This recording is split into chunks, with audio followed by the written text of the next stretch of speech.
If you're not already subscribed to this YouTube channel, go ahead and hit the subscribe button now, along with the bell icon so you can be notified whenever a new video is posted. And if you are already subscribed, check and make sure that YouTube hasn't unsubscribed you. Seems every week I get a few people telling me that they were unsubscribed without their permission. And of course, be sure to give the video a like. Also, share it on Twitter and Facebook, as well as your other social media. The white supremacists hate that. Now, that said, ever since the Democratic primaries, the black media has been telling you that the left arm of white supremacy has been trying to pursue a new political tack since the black vote apparently broke bad on them and they could see what was being said at the black grassroots through the black media. What happened was the Democrats decided that they were going to pursue a new voter base. They were going to be expanding the base. Now, rather than go for the low-hanging fruit and just go ahead and bend the knee to the righteous demands of the black grassroots, instead it's a matter of, nah, we ain't doing that. Let's see if we can get some of those casual racist read white moderates back instead. Let's see if we can woo some of them. The same people who ain't fooled with the Democrats in decades and have made it very clear that what the Democrats are selling, they're not buying. Let's go ahead and try to appeal to them. But wait a minute, isn't that counter to the party's philosophy? Nah, well, it's counter to the philosophy as far as the economic issues goes. Well, isn't the economics the line upon which all things hinge in the society? Yeah, but the thing about it is, these white moderates, many of them, they happen to be sympathetic to Democratic Party platforms when it comes to the environment and gay marriage. In other words, things that don't challenge the status quo. Things that don't change the status quo. The status quo is the racial pyramid created by white supremacy in this country. If you are not challenging that, then you're not doing a damn thing. Now, you need to understand something. When people like Rahm Emanuel, Barack Obama's former chief of staff and former mayor of Chicago, when he did that video on CNBC making it very clear the Democrats are trying to get these white moderates, he was going all out to give an official, let's just go ahead and put this on the record. We're making it official now. We're trying to get those white moderates. Well, what about all of these black votes that you've been leaving alone? Well, that's not the priority, because this is not about winning elections. This is about winning elections by maintaining the status quo. That's the main mission. The mission is to maintain the racial status quo. So when you have Barack Obama's former chief of staff saying that, that lets you know what kind of conversation was going on inside the Obama White House. This didn't begin with Joe Biden. It's just that Rahm Emanuel feels bold enough now, or perhaps scared enough. They feel frightened enough now where they just feel like we ain't got nothing to lose by just coming out and saying this. Yeah. We could be very easily, we could win the election by doing what it is that black voters are saying, but that's not what this is about. This is not about doing what black voters say. This is not about winning elections. This is about maintaining white supremacy. And to do what black people say would bring down white supremacy, so we're not doing that. If this means the end of the two-party fraud masquerading as some sort of political choice which didn't really exist, then so be it. Let the illusion die. Everything is expendable when it comes to maintaining white supremacy. But you didn't need to wait for The Hill or any other white media outlet to tell you about that. The black media was telling you about that a couple of years back. We were telling you this is what the Democrats' pivot is. The Democrats were making it very clear that they were trying to figure out how to put together a voter coalition, one that would not include black voters, because they had already seen that the black vote had broken bad on them. Black people were not listening to them. They understood, okay, the black baby boomers, they're not going to be swinging elections for us. It's this young black vote, and those guys ain't listening to anything we have to say. We have to make them politically irrelevant. We have to politically neutralize them. So we're going to put together a new voter coalition. This one's going to be comprised of Latino immigrants and LGBTs and feminists. And basically it's going to be a Frankenstein monster of a constituency stitched together by a whole bunch of groups and a whole bunch of identity politics, all that stuff. Anything that has nothing to do with changing the economic pyramid of the United States. And so far, that strategy has not been bearing fruit for them at all. Instead, what's been happening is the Democrats have made themselves irrelevant. They're finding out what we have been telling them for generations. There is no substitute for the black vote. You're not going to find a substitute for that, but they are trying, and it tells you everything you need to know. Now, just a few days ago, I had posted a video talking about how the Democrats, through Kamala Harris and Joe Biden, they're trying a new, soon-to-be failed strategy, trying to appeal to black men.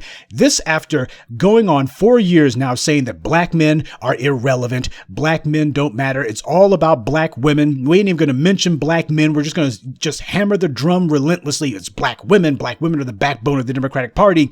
Black women are the ones who decide elections. Black women are the ones in the black community whose votes count. As goes black women, so goes the black vote. Yeah, but even if that were true, you notice how black women are not swinging to the Democrats?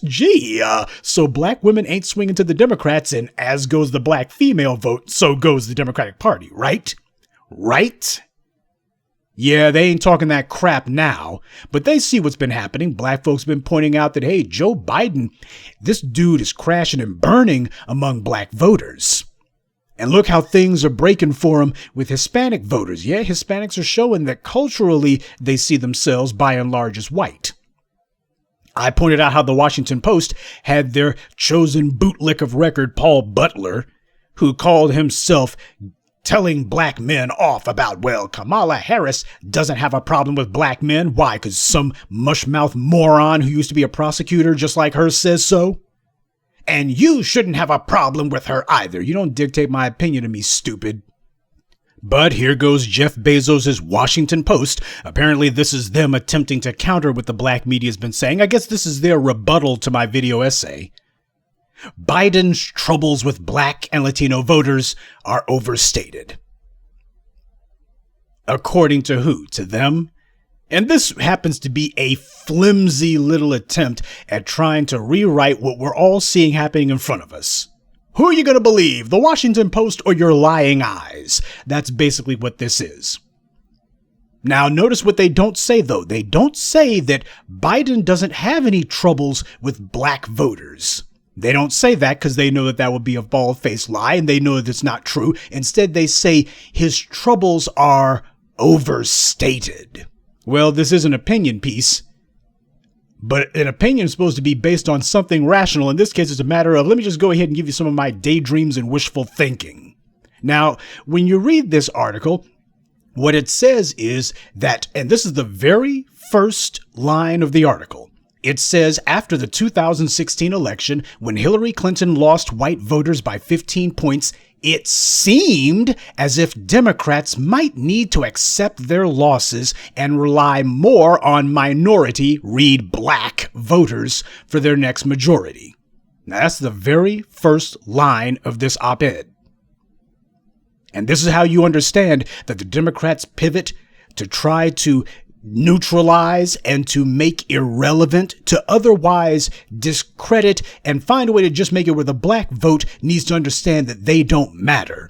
This attempt at neutralizing the black vote. This is how you understand that this is the Washington consensus, because the Washington Post is the paper of record inside the Beltway. And what they report is what elite Washington opinion is. So when you see this, first thing it says, this is a matter of dictating to black folks. You need to understand that you don't matter. Yeah. We want you niggers to know after Hillary lost, it seemed like the Democrats might actually have to bend the knee to you niggers. But the opposite has happened, says the piece. In recent polls, Joe Biden has held President Trump to single-digit margin with white voters. Now, first of all, that happens to be a masterpiece of tortured statistics. I told you about statisticulation. But this is what you have the Inside the Beltway consensus putting in their paper of record. They come right out the gate telling you, after Hillary Clinton lost, we know it seemed like the Democrats clearly have lost the support of the black base, and that they're going to need to actually answer to black people's concerns if they're going to get the black vote. But you know what? What's happened is he's not doing that. Instead of bending the knee, he's doing the opposite. He's going hard in the paint for that casual, racist, read white moderate vote. And the Democrats know exactly what that means.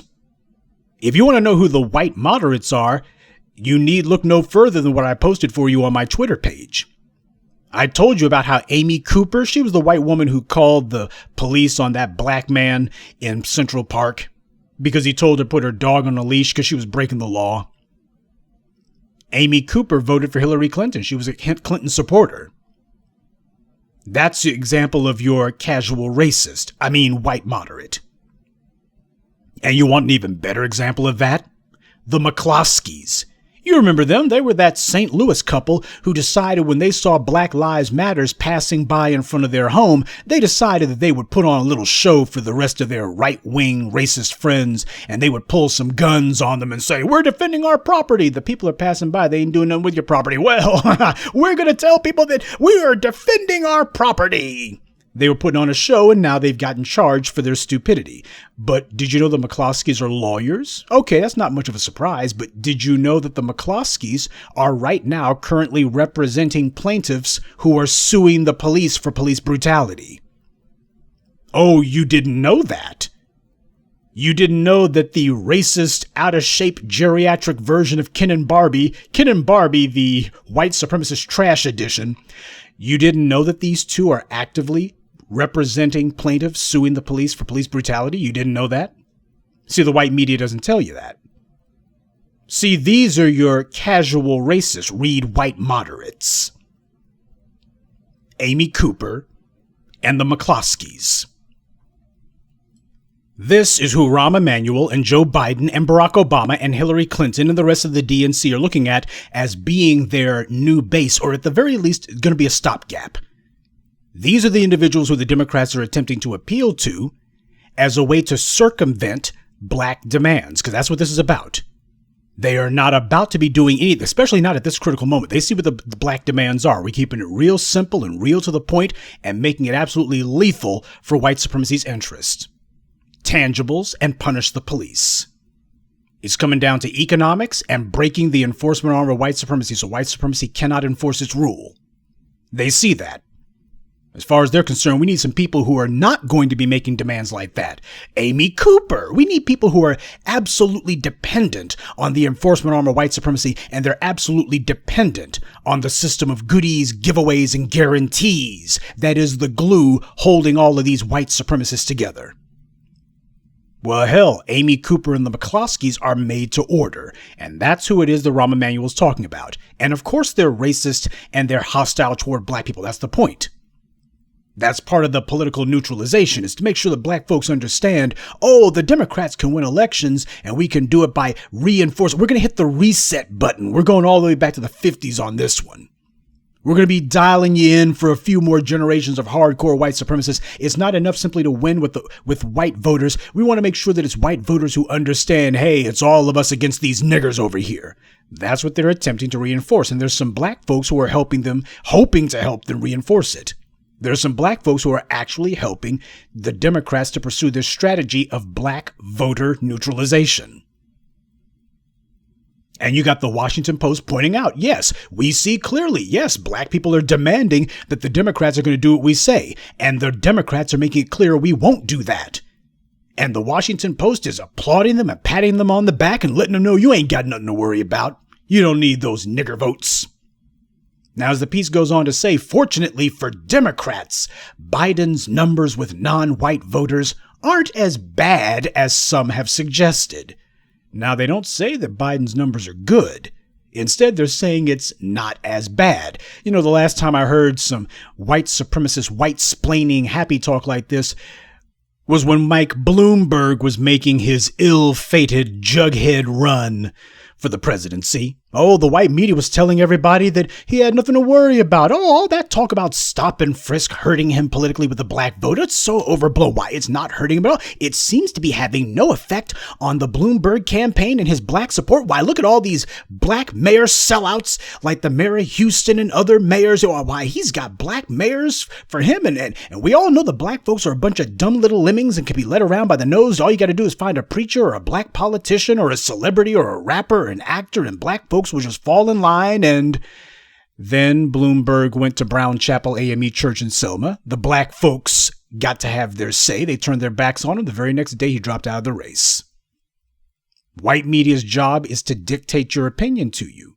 It is to prove that they can shape reality. If they say it, it's real. But they got to get you to play along with that.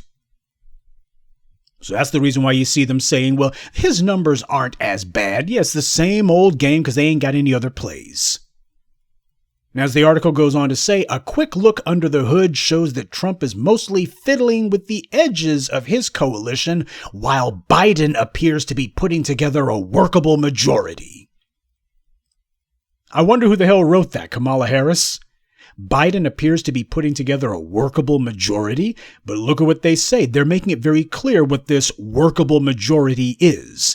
It's not going to be to go for the low-hanging fruit, to go for the guaranteed win, and bend the knee to the black voters and to try to galvanize the black vote by showing he's going to do what we say. Instead, for him, the winning strategy is going to be, we're going to go for those casual racist votes. We want those white moderate votes. These guys are going the hell out of their way, making their job 5 times harder because as far as they're concerned, they will gladly work 5 times as hard and fail if they do so, dying on the altar of propping up white supremacy. They'll go ahead and work 10 times as hard and fail. They'll work 10 times as hard just to catch an L if that's the cost of making sure that they defy the black agenda.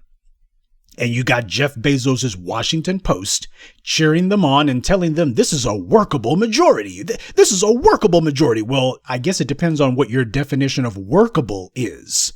If by workable, you mean somebody, a majority, quote unquote, if you're talking about a stitched together constituency that is going to be compliant with the interests and whims of white supremacy, if that's your definition of a workable majority, a majority that you can work with, what the hell is that supposed to mean? A majority that goes along with white supremacy. A majority that understands that white supremacy is the rule of the day and must be maintained at all costs. That's a workable majority. You can work with that majority. You can get things done with the Amy Coopers and the McCloskeys and the rest of the casual racists that Biden, Emmanuel, and Obama and Hillary are lusting after right now. You can work with them.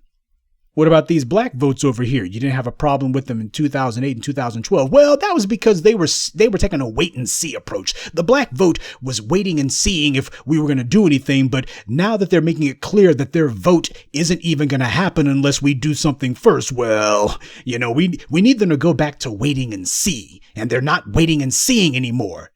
And that's a problem. We can't work with that.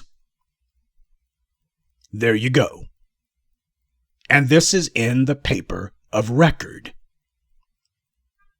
Now, while they go ahead and try to put some more whitewashing on Joe Biden's sinking ship with black voters, and they try to turn to a black Latino issue, you cannot sit here and compound and otherwise mix in Latino politics with black politics in America. Because the Hispanics see themselves as being at least ethnically, if not culturally and politically, white. So they write, the likeliest outcome is that Biden wins over undecided voters. They say the likeliest outcome, but they don't actually give anything to substantiate that. They just say the likeliest outcome is that Biden wins over undecided voters. Yeah, you mean those voters that have made it clear that they're going to be staying home on election day rather than vote for him. Now, keep in mind, this little bit of fiction by the Washington Post was published a couple of days after the article started coming up saying that Biden is losing Hispanic support in Florida. And here you got the Washington Post, who hasn't really said anything about that Florida piece, been talking around it.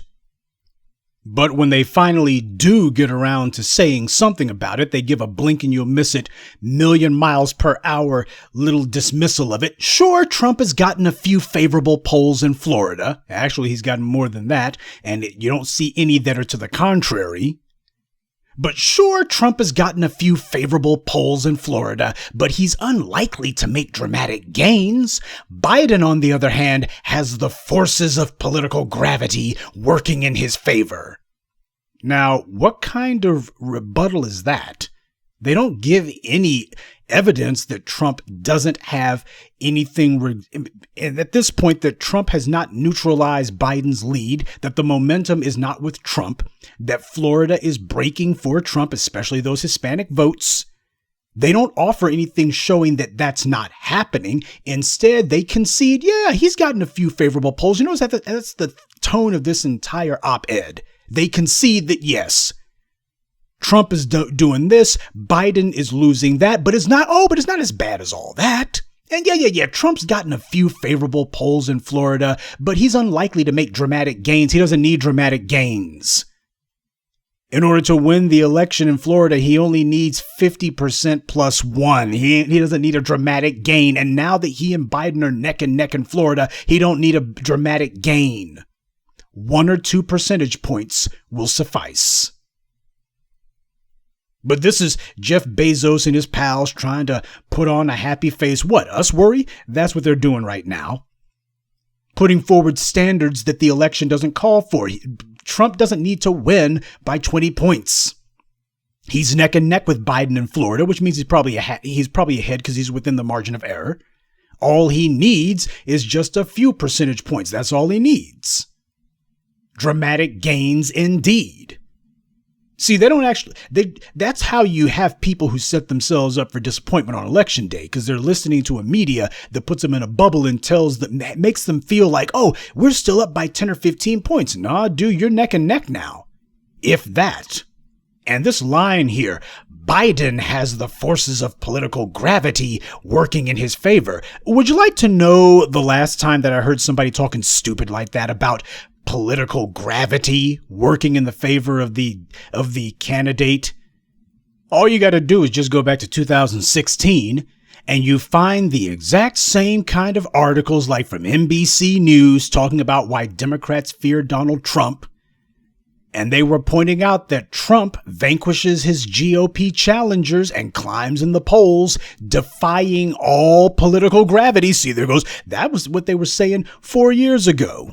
4 years ago, they were pointing out that Trump seems to defy political gravity, while the Washington Post is trying to put up some happy talk, hopefully some talk that won't make them pee their pants, and saying that Biden has the forces of political gravity working in his favor. Yeah, the problem is Donald Trump seems to defy the forces of political gravity. And NBC News wasn't the only one. There's a bunch of them. All you got to do is put political gravity into your search engine, whatever one it is, Google or what have you, and you look back at what was happening just in 2016, you get a ton of articles talking about Donald Trump seems to be defying political gravity. Slate was saying it, NBC News was saying it, NPR was saying it.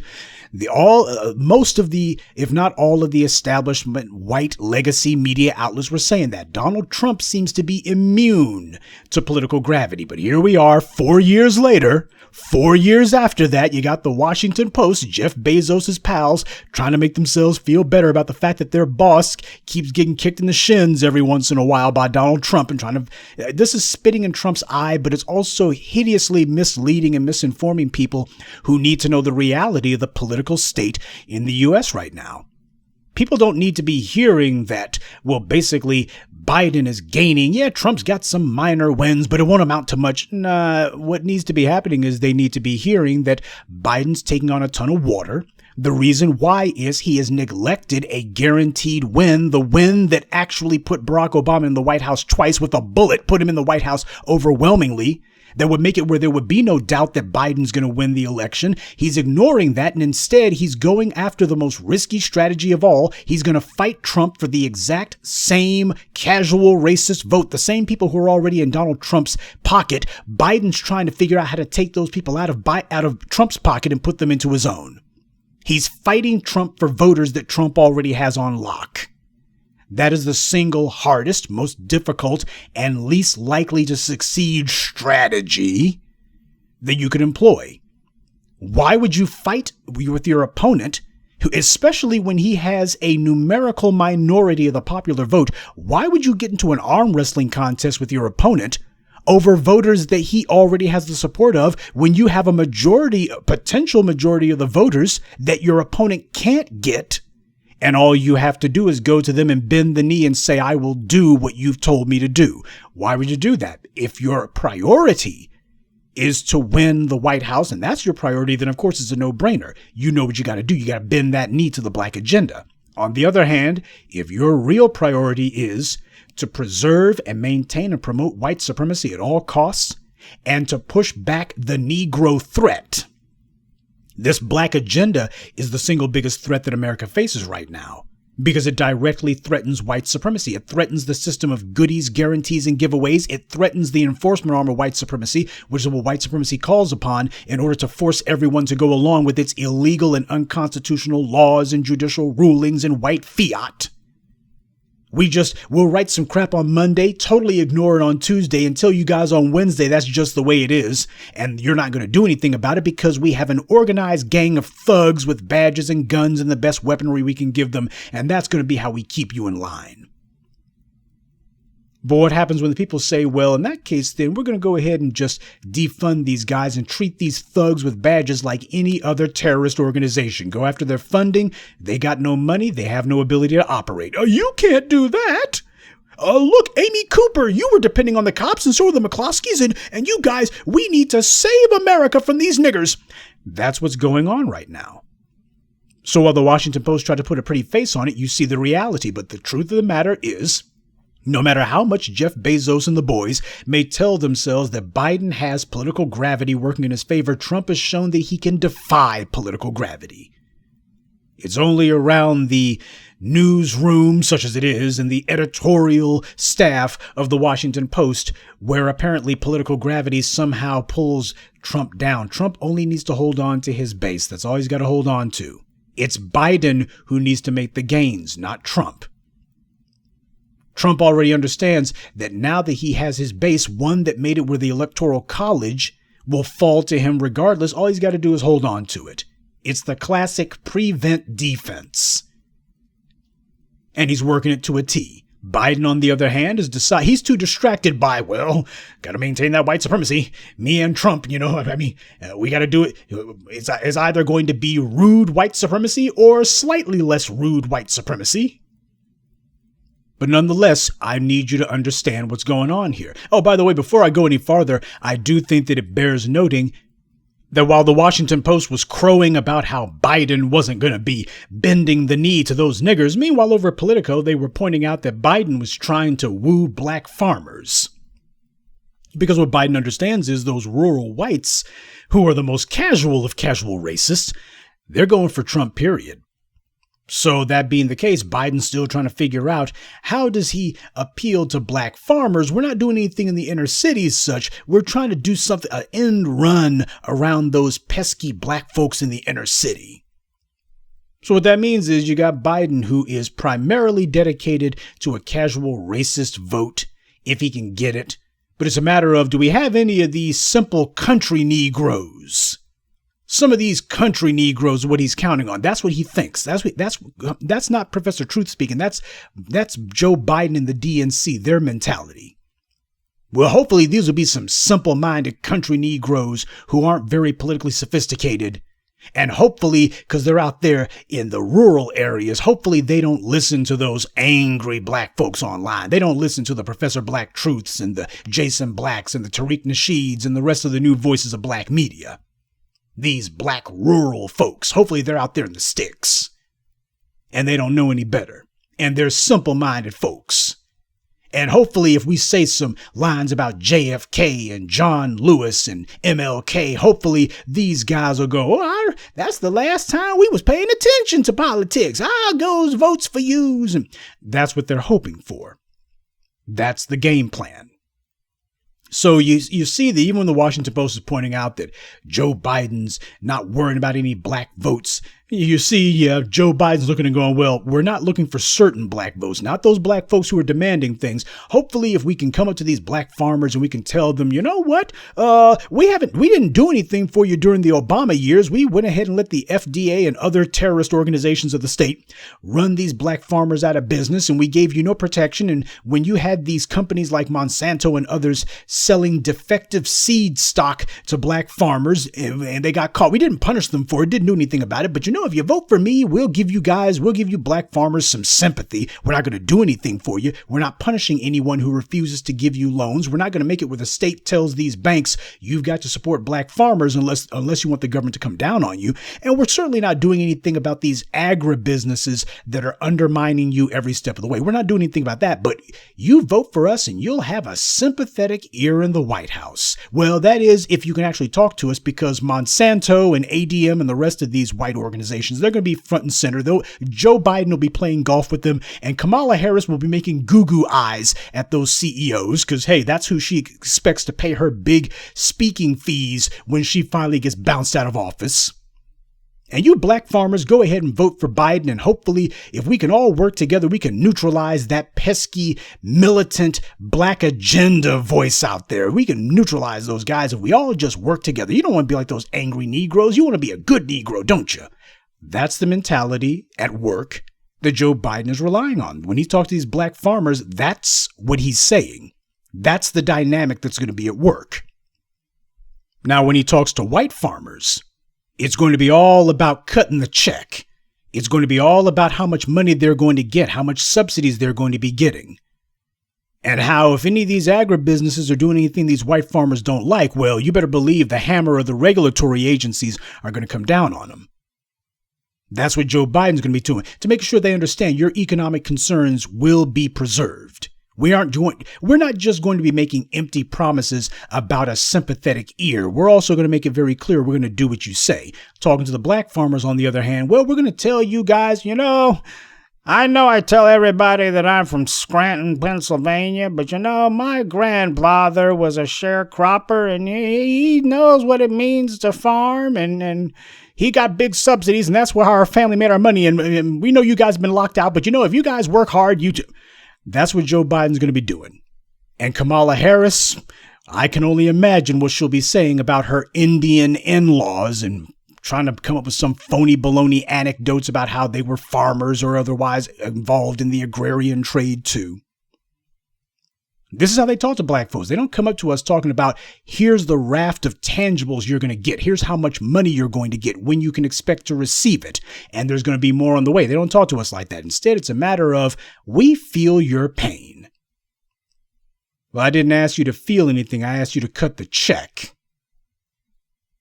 But that's what's going on. But that's Joe Biden's outreach, such as it is. But as I've already explained to you, this is not new. This whole attempt by the Democrats to try to figure out what are they going to be doing to appeal to the casual racist vote. It's not new. There's an organization that many of you have probably heard of, the DLC, the Democratic Leadership Council. They got started in the 1980s, and the reason why was the Democrats were trying to figure out how to get donor money. They wanted to get the big donor dollars like the Republicans were getting. Sure, ever since FDR, the Democrats had more or less ruled the roost in Congress uncontested. They had a majority, and they got to enjoy being leader of this and speaker of that and committee chair of this. But the problem was that the Republicans were getting the big dollars from the donors. And the Democrats wanted those donor dollars too. They wanted to be the sweethearts of the donor class. Sure, they had the votes, they had the job security, but they wanted more than that. They wanted the money. And the donor class are the only ones who could give it to them. So how do you appeal to the donor class, the casual racists, like the McCloskeys and the Amy Coopers, the lowest common denominator of the society? How do you appeal to them? The first thing you got to do is make it very clear that their economic interests are not going to be changed. Now, you would think the Democrats' brand is supposed to be redistribution, and we're going to make sure to level the economic playing field. No, it's never been that. That has simply been their PR. But of course, as we've seen, especially as black folks, when they're in power, they're no different than Republicans. Complete continuity of policy when it comes to the economic state of affairs, the economic balance of wealth. They make sure it stays exactly the same. So the DLC's entire purpose was to make sure that they started reaching out to the donor class and letting them know, hey, we're going to start putting policies in place and pushing rhetoric that will make it where you guys feel you can vote Democrat. Hey, there is some overlap between some of your concerns. Why, some of you guys care about the environment and you care about gay marriage and you care about some feminist issues, right? long as you don't say anything about black folks. Now, at the same time that the white media was pointing out how Donald Trump was defying the same political gravity that the Washington Post is desperately hoping is going to kick back in this year, they were also writing articles about the Democratic Leadership Council and how these guys had undermined progressivism. Now, keep in mind, this is white media, so they're talking about white people, they ain't talking about black folks. But the point is, I want you to look at the overall historical trend that it was that Salon was making reference to, because they actually did some pretty good work as far as pointing out what it is that the so-called Democratic Leadership Council was all about, how it got started and such. Now, the most important thing that you need to know about the Democratic Leadership Council was that these guys basically started as a bunch of individuals who wanted to win back those casual racists in the South. That's how they began. They basically were trying to figure out how are we going to get back those white Southern votes. That's how the Democratic Leadership Council began. And eventually what they morphed into over time was to make the argument that, hey, we ain't going to rock the boat as far as rights for black people goes, especially not economics for blacks. And then that just became economics in general. It's because the truth of the matter is that's how economics are distributed. And that's what the balance of economics is in the United States. It's based entirely on race. Make sure the economics remains in the hands of the white majority, and make sure above all else it remains out of the hands of black people. So it wasn't a jump, a leap, or even a necessity to lean in the direction of, hey, we're going to go full right wing when it comes to our economic posture. The DLC didn't have to make some sort of big jump. Didn't have to lean hard at all. Barely had to sniff. So that's how they went from, we're looking for those white Southern votes that we can convert, to, hey, it's all about those right-wing economics. Now, over time, what eventually happened was that because of the fact that you had the same backward politics of the American South, that the Democrats were now trying to turn into a political strategy, you also found that the Democrats were going in the exact same direction as the most regressive elements in the society.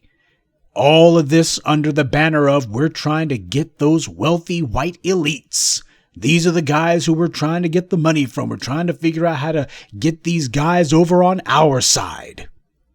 And this is what Salon was pointing out, that when the Democrats decided they were going to sign on to try to win the hearts of all of those unreconstructed Confederates in the Deep South, what happened was they duplicated the backward politics of the American South, and that they had largely glommed that onto the rest of the country. They intensified it. It was already there, but they highly intensified it. And in the South, what do you have? You have a banana republic. That's what these Southern tier states are.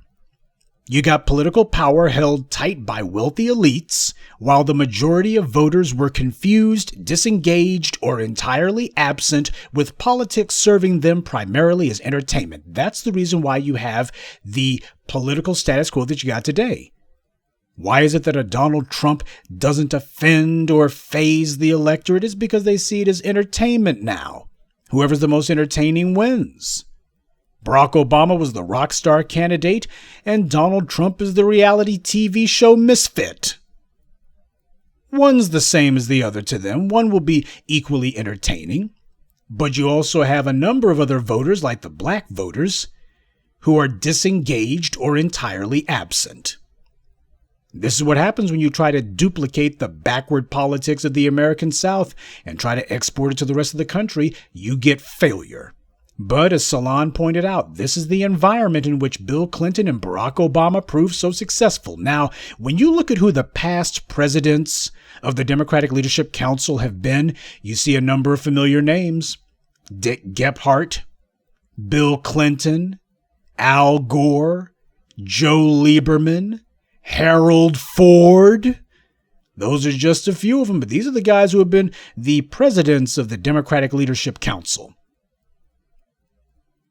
And what you understand is the Democrats made it a point that they were going to be appealing to the donor class. Well, in America, when it comes to that donor class, they're not just looking at their bank accounts. They're also looking at the society and going, hey, our position must remain unchanged and the black position must be guaranteed at the bottom. If you can't guarantee us that, you ain't getting nothing from us. And while Salon did do an okay job of pointing out that basically when you have some new Democrat, which is what Bill Clinton called himself and what Barack Obama called himself, because he already been palling around with the DLC types, and he tries to pretend that, well, you can't produce any paper that shows that I was mobbed up with the DLC. Yeah, but you didn't have a problem employing a lot of their people as your advisors and staff, now did you? So while on paper, Barack Obama might be trying to claim that he wasn't mobbed up with the DLC, you see that in every other way he was. So is Barack Obama part of the DLC? Literally, no. To all intents and purposes, yes. That's what Barack Obama's about. Though I think that Salon did sum it up best. The DLC's formation was born out of a widespread Democratic donor class revolt and was intended to combat forces pushing the party to the left. So a lot of those folks who have been trying to figure out how do we get the Democrats to actually live up to some of this empty rhetoric they've been spouting, the donors within the Democratic Party made it very clear, we're going to just abandon the party altogether if you guys don't start towing the line. All of this rhetoric is starting to get a little bit uncomfortable for us. So you better start changing some of this stuff that you guys have been saying. That's what's been going on in the Democratic Party ever since the 1980s. Ain't none of this new. The only thing that has changed is with Obama, they thought for a minute that they were able to get black folks back on board. But what it turned out was they realized this was not black folks giving the Democrats a second chance. This was their last chance. And of course, they blew it in spectacular fashion. So Salon's article sums up the malicious mission of the DLC very well. The Democratic Leadership Council, at least as an organization, threw in the towel in 2011. So basically, to all intents and purposes, the DLC no longer is around, although their think tank, their public policy organization, the Progressive Policy Institute, they're still around. Not sure how much influence they've got, but if they're still around, basically giving talking points, having some white university intellectuals try to find a way to put some $10 words on top of their 2-cent anti-black racism. But this was only a year before Barack Obama ran for re-election when the DLC said, we're closing up shop. Now think about that. If one of the DLC's biggest, if not the biggest political champions, who raised more money than anyone else before him, if he was in office while the DLC was closing its doors, what does that tell you? The DLC's mission was to get the donor class on their side and get those big campaign donations like the GOP always gets, and that would be used as a springboard to try to reach out to all of those casual racist read white moderates, starting in the South, but of course extending to the rest of the country. And they were going to be ruling the roost. They would have the best of both worlds. We would be able to have those votes, which means that we solidify our political position and we get the money, we get the cheddar to go on top of it. Problem is, after you do a total sellout of the people like Obama did, and you rape the party base to appease the casual racist, after that, the donor class has no more use for you. After all, who needs Republican light when you can much more easily get the real thing? And sure, Trump isn't a Republican, at least not in the conventional sense, but the only thing the donor class cares about is economic issues. And Trump made it clear he's squarely in the corner of the elite on that one. This is why Rahm Emanuel was bragging that the so-called Biden Republicans that he's so eager to court the favor of should be appealed to on the basis of economics. So in the 1980s, you had the Democratic Leadership Council talking about those Reagan Democrats that they were trying to get. Oh, we're going to get these Reagan Democrats, and today it's the Biden Democrats. The times may change, but the lies and the liars remain the same. As Dr. King pointed out in his Three Evils speech, it was very easy for white power to integrate lunch counters and water fountains because that didn't require white supremacy to give up economic power. It could do those things for free. But now the time had come to make demands of white society that would require them to surrender the money that they had stolen from us, the unearned and undeserved wealth that they confiscated and have been holding from us. We're coming for our check. Economics is at the very heart of the issue. And Rahm Emanuel, speaking for the Democratic Party, made it clear that the racial distribution of wealth in the U.S. will not change if the Democratic leadership has anything to say about it. Both Republicans and Democrats are in complete agreement on that point. And I need my people to understand this reality. The Democrats see that the black base of the party is making tangibles into an inescapable issue. That's the reason why you don't see them all eager to be having any black town halls, because the message has gotten out there. Oh, we better go ahead and have some niggers in a sound stage, and we're going to have one of our bought and paid for black bootlicks. You know, the fools that you see on cable TV, one of those dependable Negroes, and they will be asking from us from a cue card that's going to have some prearranged questions, and that way we can just tell them everything except for anything having to do with tangibles. We'll be talking around the issue, and well, maybe if they see us talking to them, they'll feel like, well, at least they're talking to us. That's a step in the right direction. That's what they're hoping for. Get you to settle for nothing. Forget about settle for less. You've already been settling for less. At this point, it's about getting you to settle for nothing. Rahm Emanuel and Joe Biden, and now the Washington Post, they are revealing to you in the starkest terms what the white left's mentality has always been. The only reason that they're going whole hog on it now is they don't have any more preachers and pulpit pimps and political prostitutes. They don't have any more black intellectuals that they can trot out there who they can depend on to mislead us. Black folks ain't listening to them. They're listening to the new voices of black media, especially the young. That means this is the future of the black vote. They're looking and going, damn, if this is what the black young people are saying, it's only going to get harder from here for us to be able to control these niggers and mislead them politically. It's only going to get more difficult. Since the black base is making substantive demands, the goal now is to cultivate a new base of the Democratic Party, one that's not going to be susceptible to all of this black agenda talk. Now, as anyone who's worked in sales will tell you, you never sever ties with your old customer base unless and until you've solidly established your new one. But things have been moving so fast. The black media has been putting so much pressure on these bastards, they've just had to go pell-mell in this direction. They couldn't wait. The Democrats do not have these fanciful Biden Republicans as a base. This is merely a political goal. No matter what the Washington Post tried to tell themselves, nah, you do not have these people in your pocket. Get over it. And of course, the same way the Reagan Democrats is an artifact of the 1980s, even if by some unholy miracle, Joe Biden manages to get those casual racists to vote for him, just like the Reagan Democrats, it's going to fall apart. The Reagan Democrats imploded, so will the Biden Republicans. And the reason why is, at the end of the day, it's much easier for the Republicans to come along and say, hey, all that stuff that Biden's telling you, we're already doing that, and a bunch of other stuff that you guys want. You're trying to appeal to them on the basis of, we're going to be Republican light. And it never occurs to you that maybe all of those casual racists will want the real thing. If these Biden Republicans were so hot and bothered to vote for the Democrats, you wouldn't have to be twisting yourself into knots trying to figure out how to get them to give Biden the time of day. Biden wouldn't be having all of these problems. You'd be talking instead about how he's going to be running the boards in the Rust Belt and other portions of the states. Instead, it's going to be nothing but a long, hard slog.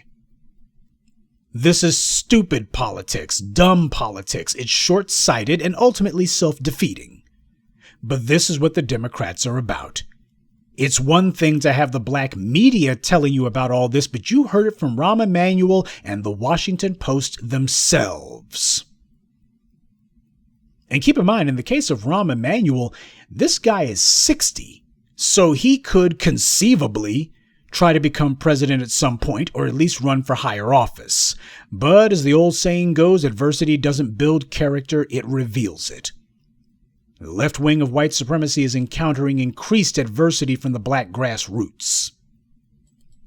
When we finally painted them into a corner, and we put to them an all or nothing political proposition that they couldn't talk their way around, They ran straight to the right. They immediately ran boldly to the right and said, we ain't even worried about these nigger votes over here. We need some white casual racist votes. We need the white votes instead.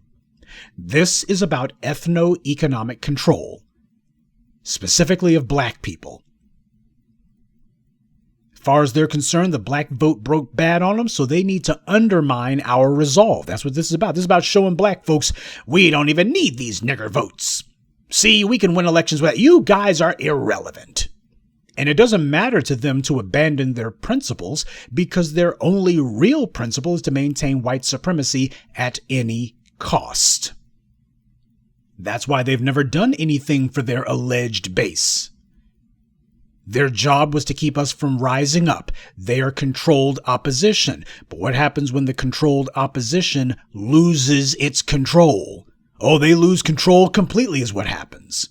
Now that the truth of the matter has reached the masses and enough of us are making it clear, there's not going to be any vote without tangibles.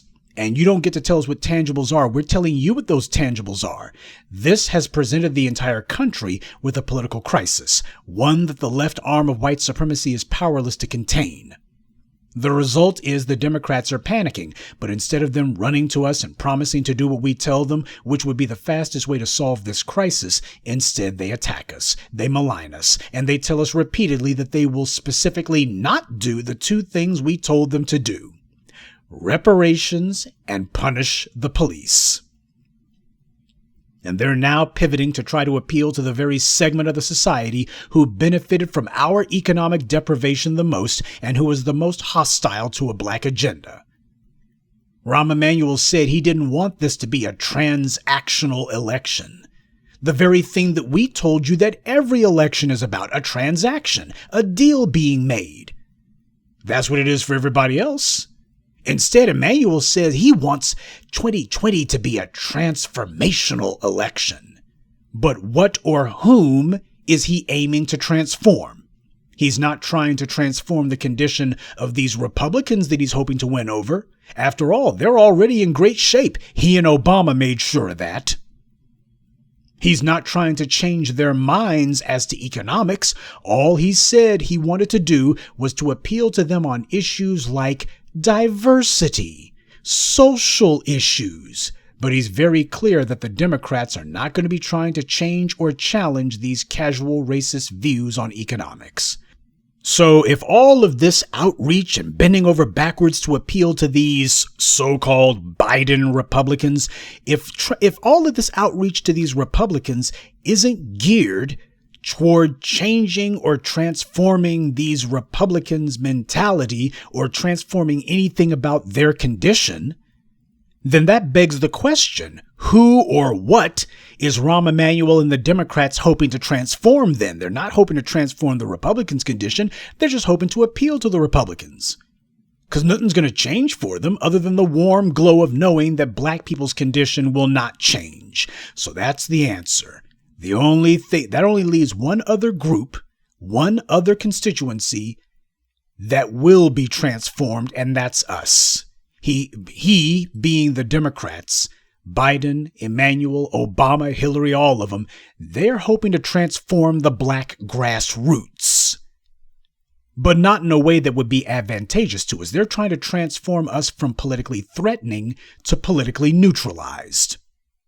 What we've been saying in places like this has permeated into the mainstream. Oh, sure, you got some of these clowns online who take pot shots at us, but all they're doing is just giving the confirmation. Yep, the white media is well aware of this. The white political establishment on both sides of the aisle are aware of this, and they don't have a means to stop it. So this is their Hail Mary. You see, the problem for the left arm of white supremacy is now that you got enough black folks who are saying this, it's becoming part of the discourse. And that being the case, you cannot have a situation where you have a loud constituency, an organized constituency saying these are our interests and they will be represented in the political sphere. They will be represented in policy. And then you say, you think I'm going to do something that only benefits you? No, you're not going to be pulling a Kamala Harris on us.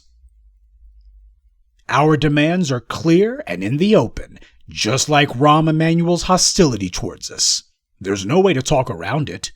Oh, sure, you can trot out your tools like Joy Reid, And they can say that anyone who's talking about reparations is a Russian bot. I already showed you how she had that clown, some woman on her show, trying to claim that anybody who talks about reparations and anybody who's talking about slavery and such, oh, these are just Russian bots. But then you found out later on, you had that Velshi guy on the exact same network saying, well, this reparations thing, maybe it's not Russian bots. That lets you know they're just throwing stuff against the wall to see if anything sticks. Does anything actually stop the progress of this message?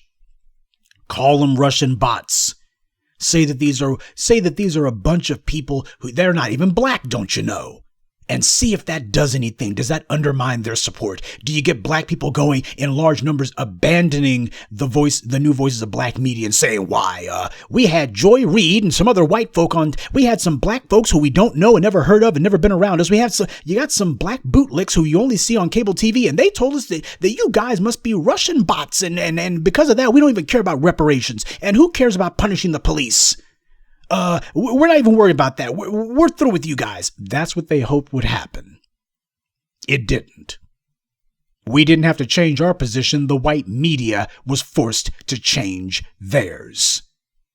But they're instead hoping to con us with phony, false sympathy talk and insincere rhetoric about how Black Lives Matter, lip service, hot air. Well, we're not fooled, and we're not changing the message. This is a kitchen sink strategy here. Rahm Emanuel and the Dems are throwing everything at us, or rather they're throwing everyone at us. That's what this voter coalition that they're trying to put together is about. They're throwing everybody at us. Immigrants, LGBTs, feminists, and now socially liberal Republicans. Yeah, social liberals like Amy Cooper, who will call the police on you if you tell her, hey, your dog's off its leash and that's a violation of law. Or the McCloskeys, who will pull a handgun and an assault rifle on you if they see a black person walking by in front of their street.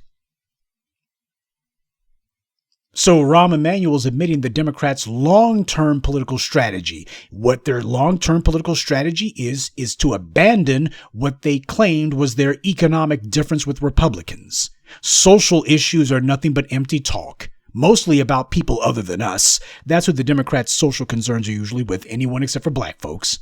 This is what the Democrats now aim to do, and what Rahm Emanuel says the Biden presidency is going to usher in. We're going to prioritize those casual racists. And what about black folks? What about them? Notice that the more that these guys are trying to appeal to these casual racists, you notice how, as far as they're concerned, we ain't talking about anything dealing with the police other than to give the police more money. That's Joe Biden making it clear. Hey, dog whistle language. Say, I'm going to supercharge the police. I'm going to make sure the enforcement arm of white supremacy has more guns, more money. We're going to be back in the badge, same way I did in the 90s. This is Joe Biden, who is attempting to try to figure out how to go to those casual racists and tell them, hey, I was the guy who wrote the 94 crime bill. Before it's all over, you will see him touting that. He'll be beating his chest about that in front of the right audience, not in front of the black one, but he'll be saying that to the right audience. Why, I'm not soft on crime. Why, I locked up more niggers than anyone else.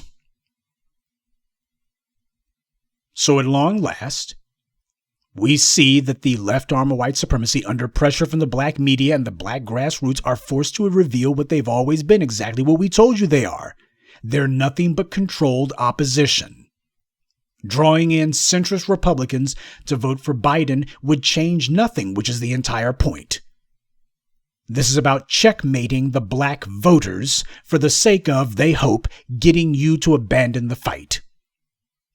They're desperate to see if they can make this work. Because if they do, what they think is going to happen is you're going to look and say, oh man, we tried to make a run at making sure that they understand the black vote is on strike without our interest being on the ballot. And well, they were able to stitch together some Frankenstein monster of a coalition. I guess we ain't going to get nothing from it. Stupid. You weren't getting anything from them before. Hell, even if Biden pulls off some miracle and manages to win, how's that different than what you got now? How is that different than what you had under Obama? See, the problem is too many black folks are looking for an excuse to quit the fight. White supremacy knows that.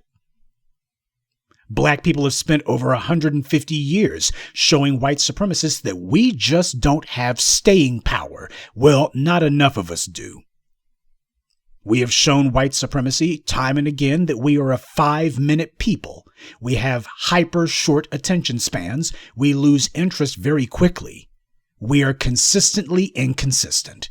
This is what they've seen from us for over a century. They know that a lot of black people are not built for battle and are looking for any excuse to quit. That's why you got so many black folks who are like, well, we got to make friends with these white supremacists on the left. What you're really saying is maybe I can get them to fight for my empowerment, or better yet, I'm going to find me a comfortable place under white supremacy. And if y'all just let me have a cell phone and let me watch some stupid videos online, I won't give y'all no troubles at all. No trouble. They know that because we've shown it to them too many times. And by the way, that's not even counting the white left's black agents, the black bootlicks. That's not even counting them. There's a lot of black people who the white left has paid to toe the line for them and to come among us to tell us to give up. A lot of them who are saying the exact same claptrap that you would expect from the white right. Hey, Kamala Harris, she has been an anti-black zealot her entire adult life. Well, a lot of them black folks, that they was guilty. Wow.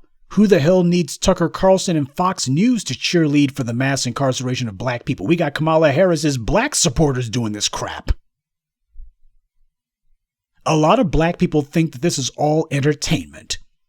And as soon as black empowerment talk, as soon as all of this talk about tangibles and punishing the police ceases to be entertaining, as soon as it stops being fun and it starts becoming work, well, there's a lot of black folks who are just too happy to walk away from it. And you know what? We will let them.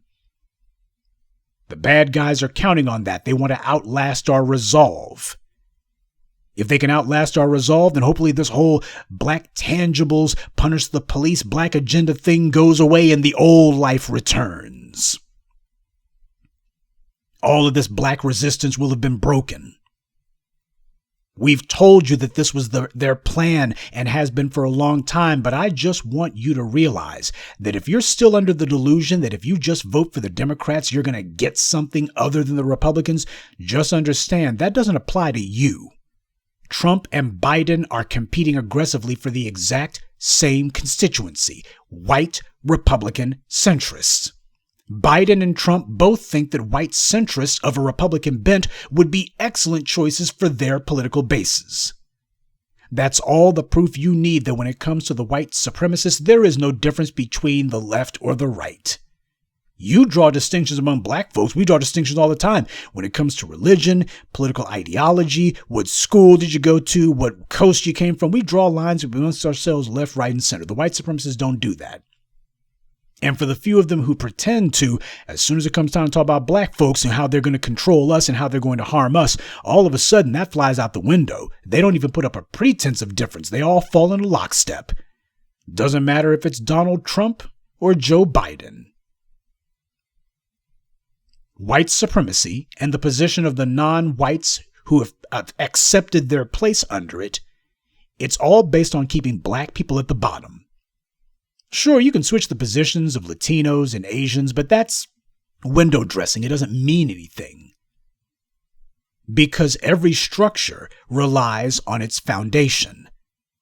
And they've already decided that we're going to be at the bottom of that. And it's going to be up to us to change that, but that doesn't happen without perseverance.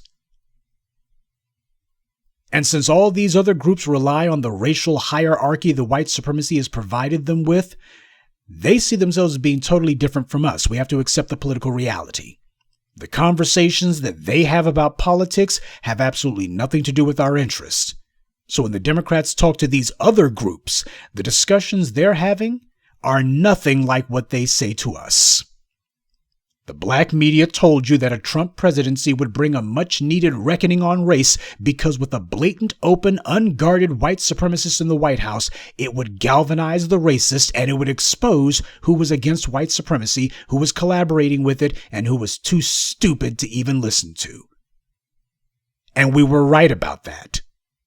The Democrats are also admitting that we were right about their cynical political maneuver to sidestep our tangibles and to protect the thugs with badges.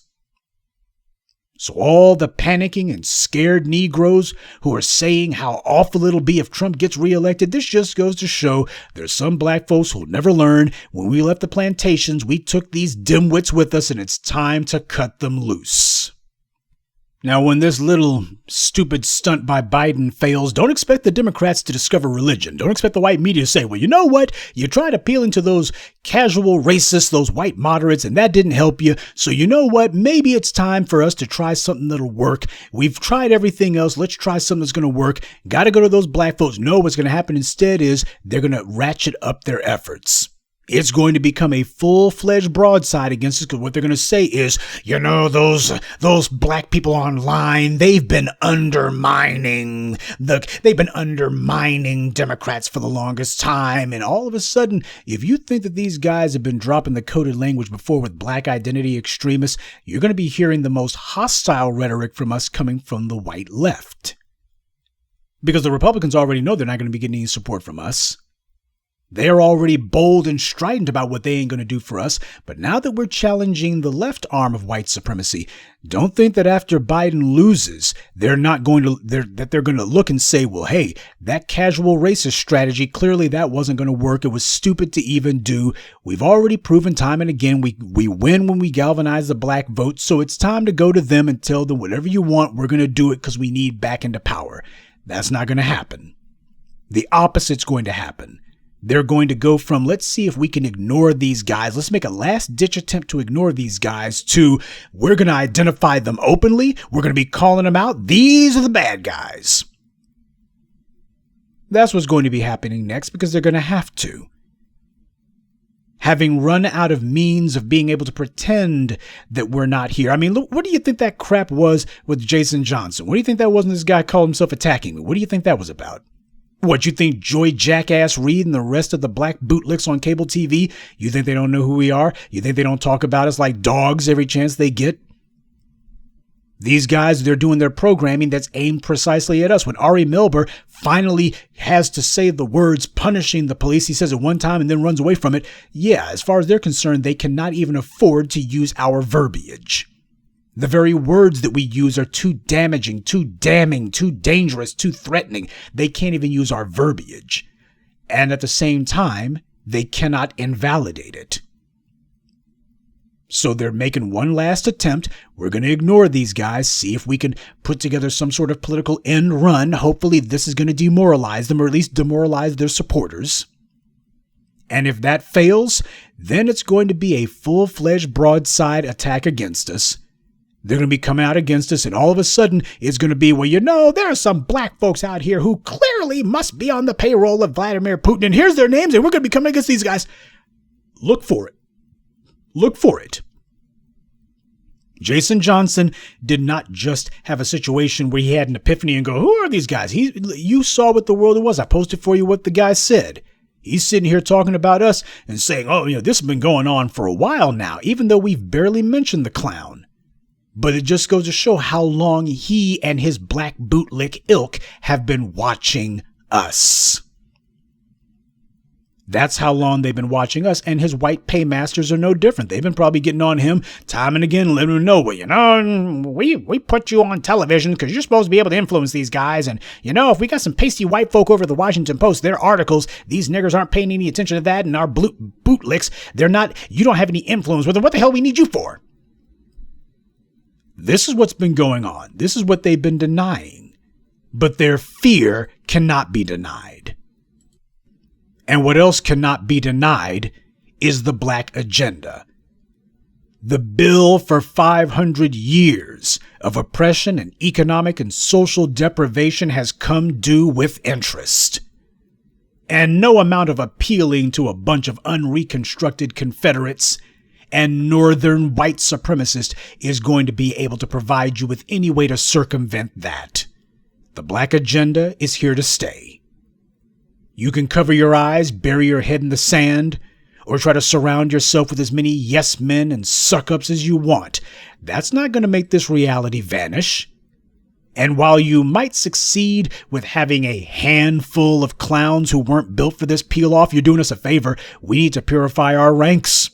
We need the weak-willed, the weak-minded, and those lily-livered cowards, we need them gone. The black folks who are not in this for the long haul, we need them gone. So please, by all means, do everything you can to discourage them. You'll be doing us a favor. But we're not going to be looking to do you any favors at all.